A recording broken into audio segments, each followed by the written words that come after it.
So Matt, not quite as hot as that, but when you work in that humidity and all those other factors, it feels much hotter than what the temperature gauge reads, huh? Oh yeah, it definitely does play a factor if you're just outside for so long, and of course with the humidity as well. That pretty much adds to the at least feel like temperatures. Adds a few more degrees to it at least. Yes, and we've got you might want to get in the water today. I don't know. Yeah, Dip your toes in at least. It'd definitely be a good day to get out on the water for today, whether it's in a lake area or even in just the regular pools out there. We do still have a little bit of some smoke out there, so for some wildfire smoke that is, but it's a very light smoke as you go throughout today. So not going to see any air quality impacts, but yeah, that heat is rising for today. Current temperatures just into the lower 80s. Still a little bit of some upper 70s in some spots like Elk Harbor, Portland, and even Sandusky. So it's a little cooler along lakeshore areas. More on the Ottawa and Findlay, right around 81 degrees. Take a look at those hour-by-hour temperatures as we go throughout the next couple of days. Eventually, as we head throughout tonight, we'll still be into the upper 70s by Wednesday.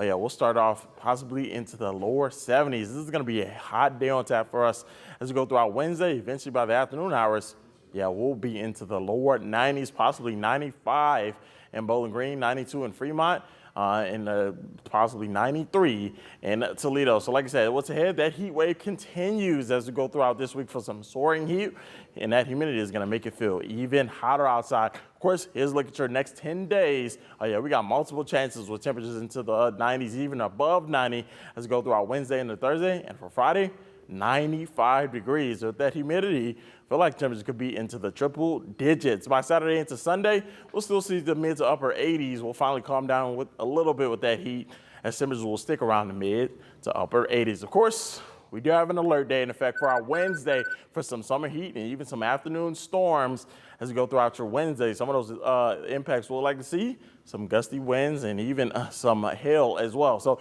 here's a look at the area we're looking at for that severe threat. We're in an enhanced risk for pretty much our entire area. And of course, that is a 3 out of 5 on a severe threat scale, that is. So like I said, those impacts, we could like to see some gusty winds, even some large hail. And of course, we are watching that tornado threat as we head throughout your Wednesday. Take a look at that hour-by-hour forecast.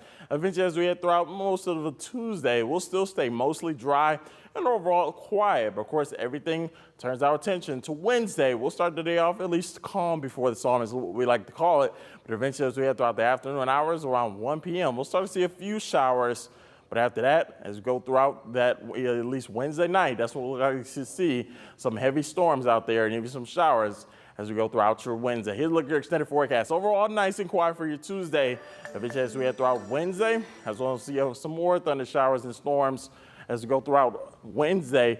And eventually by Thursday and Friday, we'll still see temperatures around 95 degrees. And of course, we'll cool down at least into the mid to upper 80s by next week. Well, that sounds cool, huh? Yeah. Mid to upper 80s.